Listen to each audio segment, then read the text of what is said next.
Fala galera, hoje eu separei filmes de terror assustadores para você assistir ainda hoje. Eu sou o RRB que você está no Guia do Terror de Robert.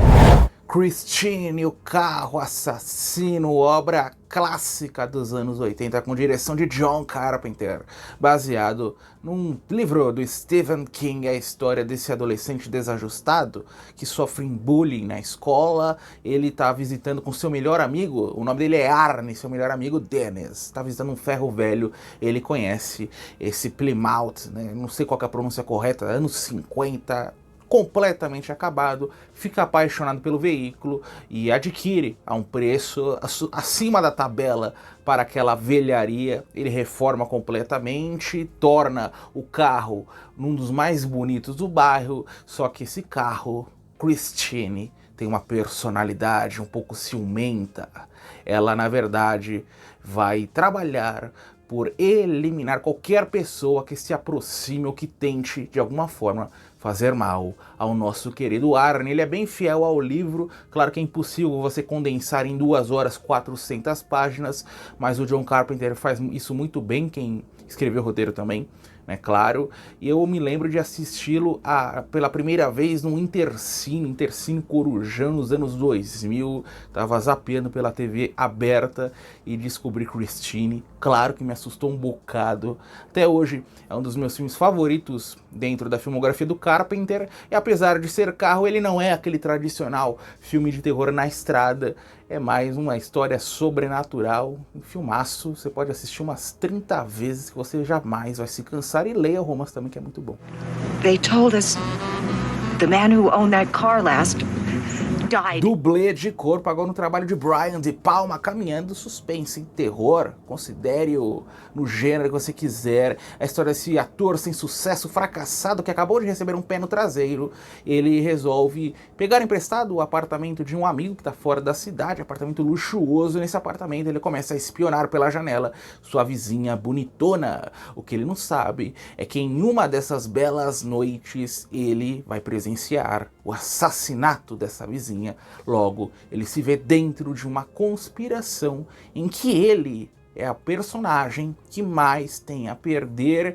A primeira vez que eu assisti Dublê de Corpo, lá em 2012, eu não achei lá grandes coisas. Eu preferi muito mais Vestida para Matar, Um Tiro na Noite. Depois eu fiz outras revisões, e a cada revisão ele foi caindo mais no meu gosto, principalmente por trazer essas homenagens ao cinema clássico do Hitchcock, né, um espionando o outro, que o Brian De Palma já tinha feito em Sisters, Irmãs Diabólicas, que eu já falei recentemente no canal, e ele vai ficando cada vez mais bizarro em sua trama. Tem até a Melanie Griffith como uma das personagens. Tudo aquilo que a gente tem como certo no primeiro terço vai se desmanchando pouco a pouco. Então ele é brilhante nisso, brilhante em sua trama, brilhante em seu último terço, e ótimo ao explicitar esse lado mais quente da nossa jornada no mundo.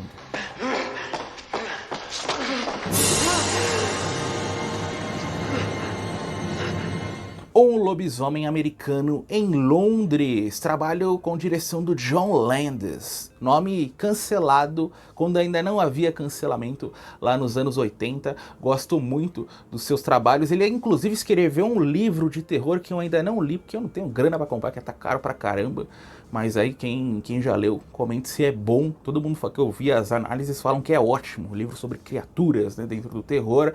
Aqui é a história de 2 turistas que estão visitando a Grã-Bretanha, estão nesse condado numa bela noite e são atacados por uma espécie de lobo. Logo eles vão descobrir que não era um lobo, nada, era um lobisomem. Eles não, porque um vai perder a vida, o outro vai ficar gravemente ferido, e quando tudo parece estar na pior, tem espaço para ficar ainda mais sinistro, porque ele começa a se transformar em um lobisomem, tudo com os efeitos práticos do Rick Baker. Eu sempre costumo deixar essa pergunta quando eu falo desses 2 mestres: quais efeitos você prefere, do Rick Baker ou do Tom Savini? Eu amo o Rick Baker, mas o Tom Savini tá uns 5 degraus acima.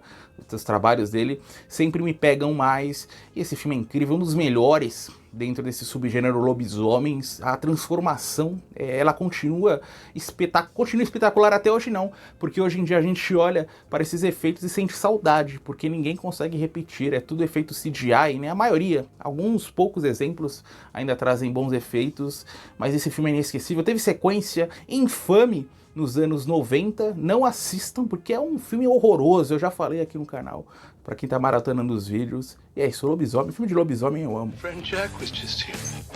Morte no Inverno, a história dessa atriz fracassada, hoje só tá dando fracassados no nosso vídeo. Ela viaja até essa mansão para um teste, uma peça de um filme, mansão no meio do nada, no inverno, frio pra caramba. O que ela não sabe é que ela vai adentrar a um jogo de enganação. O teste, na verdade, é pela sobrevivência. A direção é do Arthur Penn, grande diretor lá da velha Hollywood, aqui nesse terror perdido, como protagonistas a Mary Steenburgen e o Rod McDowall. Rod McDowall nem se fala, ator que eu amo, sempre dentro do seu estilo básico de atuação, bem discreto. A Mary Steenburgen eu não curto muito, ela é casada, ou foi casada, acho que é casada até hoje, com o Ted Danson, esse sim grande ator, mas ela é muito morna, uma boa atriz, mas muito morna em suas atuações, seja no terror, poucas inserções dentro do gênero, do drama ou da comédia, que ela fez um monte de filme de comédia, mas esse filme é para você assistir numa bela sexta-feira fria. Tem que ser dia frio, que é aí que você vai conseguir entrar dentro daquela mansão, sofrer junto com a nossa protagonista.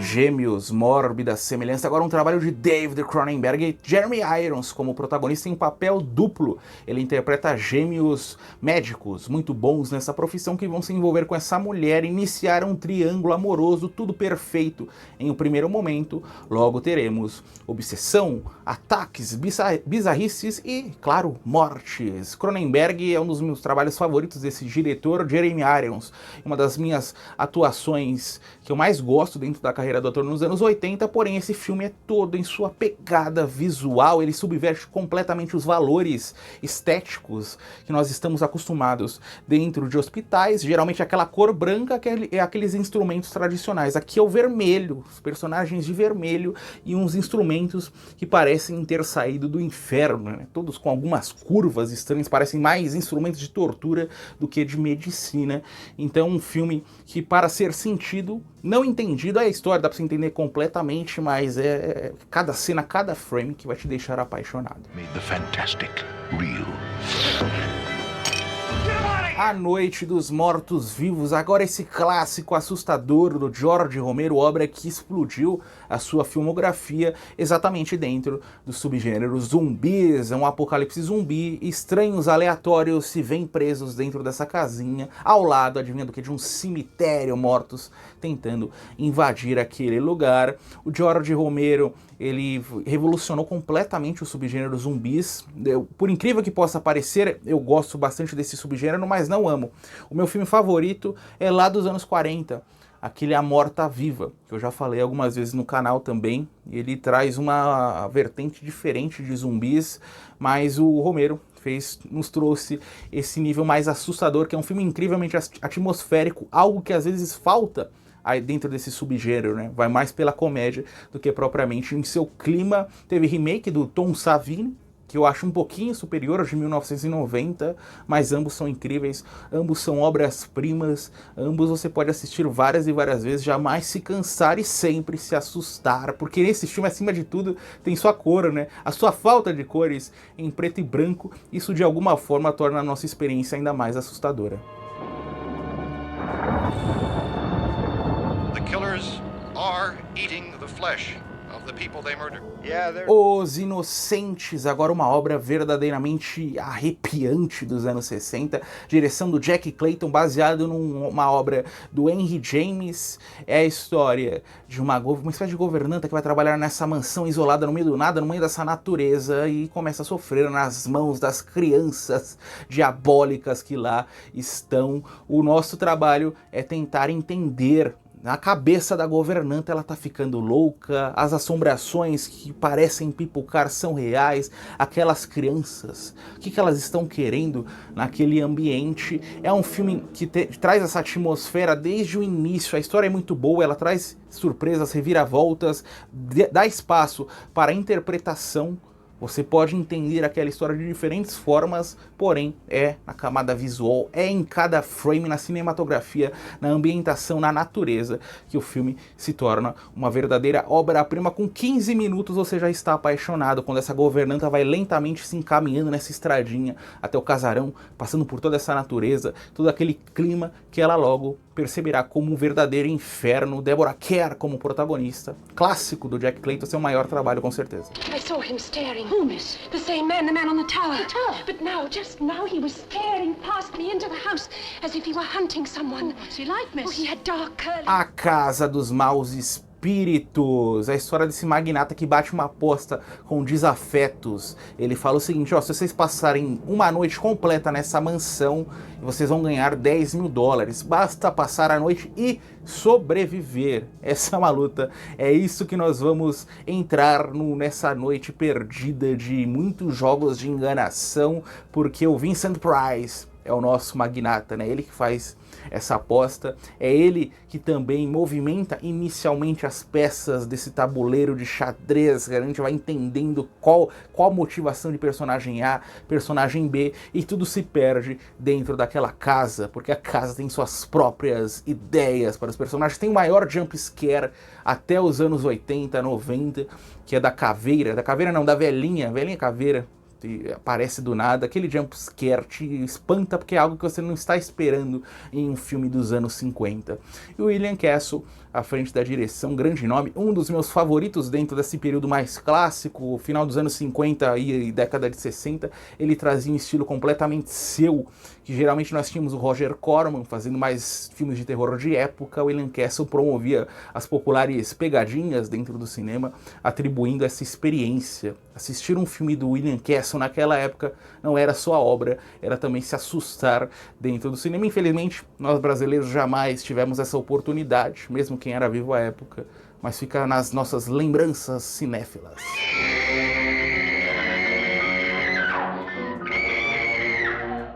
O Padrasto, uma das obras mais geniais e assustadoras dos anos 80, é a história desse homem. Um homem de meia idade, interpretado por Terry O'Quinn. Tudo que ele quer é a família perfeita. Uma esposa, um filho, nem que seja filho de outro pai, ele não tá nem aí. Ele quer a família perfeita, só que ele procura sempre essas pessoas. Quando essas pessoas não se adequam ao seu padrão de homem do bem, do que ele quer, da sua ingenuidade ao lidar com as razões sociais, ele dá um fim cruel à vida dessas pessoas. Porque não dá divórcio. Que divórcio? Eu vou passar por divórcio? Não. Eu vou simplesmente te eliminar, mudar de cidade, trocar de identidade e buscar novamente a família perfeita. Essa busca, eu falei de início marcante de Os Inocentes. Esse aqui você pode multiplicar por 10. O início já vai te deixar à beira das vezes, você não vai piscar durante 1h40 de filme. É chocante, é absurdo e é maravilhoso dentro da nossa proposta. A atuação do Terry O'Quinn é tão boa que a gente consegue perceber o momento que o homem ele se dá conta, não, agora eu vou ter que trocar novamente de família. O Padrasto teve sequências, são 3 filmes, teve um remake, o número 2 é excelente também, quase na mesma proporção de qualidade, também com Terry O'Quinn. O terceiro, eu acho que é dos anos 90, é outro ator, é fraquíssimo, não recomendo, somente por curiosidade. O remake é interessante, dos anos 2000, embora muito menos violento e genial, e tem aquela famosa frase, né? Quem sou eu aqui? Uma das minhas frases favoritas dentro do cinema e que vai estar no pôster, coloquei no pôster aqui ao lado para você assistir. Você vai ter essa frase, tem um momento, são momentos espetaculares. Terry O'Quinn olhando pro espelho também, é genial, genial. Filme para ficar na sua cabeça eternamente. Respect him. He's not my father. He's just some crazy creep. I don't think we have to break up the family, do we, Pumpkin? Creepshow, Arrepio do Medo, obra no formato de antologia, direção do George Romero e roteiro do Stephen King. Qual que é o grande diferencial dessa obra? A gente poderia até trazer o fato dela ser um blockbuster, grande orçamento, grande diretor, roteiro do Stephen King, grandes atores, que convenhamos é algo raro dentro do gênero, mas para mim o que mais se destaca é o fato de um diretor dirigir as 3, 4, 5 historinhas, que é algo que no formato de antologia geralmente não acontece. São vários nomes e vários nomes que atribuem uma estética sempre diferente. Eu amo esse estilo de antologia, mas às vezes os filmes são muito esquizofrênicos entre as historinhas. Aqui não, são todas no mesmo padrão de qualidade. As histórias têm...